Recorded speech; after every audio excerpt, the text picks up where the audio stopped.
Bonjour à toutes et à tous. Une nouvelle journée a marqué d'une pierre blanche pour les marchés qui ont terminé dans le vert. Forte hausse en Europe. Regardez les chiffres. Paris a pris 2,22%, plus 2,33% à Francfort et plus 1,28% à Londres.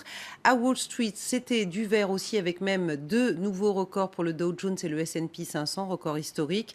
Un Dow Jones qui prend 1,13%, plus 1,41% pour le Nasdaq et plus 1,17% pour le S&P 500 qui est désormais au-delà des 2000 points. Alors pourquoi? Eh bien parce que les investisseurs accueillent à bras ouverts l'initiative de la Bank of Japan, la banque centrale japonaise qui a décidé de sortir coûte que coûte le pays de la déflation.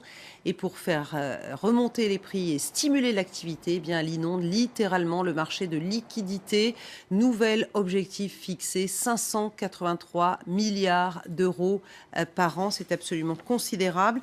La Banque du Japon prend en quelque sorte le relais de la Réserve fédérale qui a mis fin cette semaine à un programme comparable. La Fed, la Banque centrale américaine, estime qu'elle n'a plus besoin de soutenir à bout de bras l'activité aux États-Unis puisque la croissance repart, plus 3,5% au troisième trimestre. Alors conséquence, le dollar se renforce par rapport aux autres devises et l'euro touche un plancher face au dollar qu'il n'avait plus atteint d'ailleurs depuis 2 ans et demi puisque ce soir un euro s'est changé sous le seuil des 1,25 $, de quoi donner le moral aux exportateurs européens.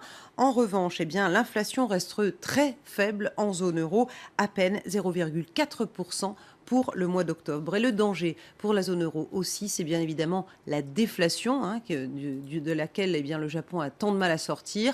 Un scénario catastrophe que la nouvelle Commission européenne veut éviter absolument.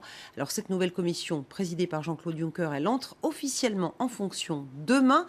Quelle est sa feuille de route économique? Le point avec Georges Lédric.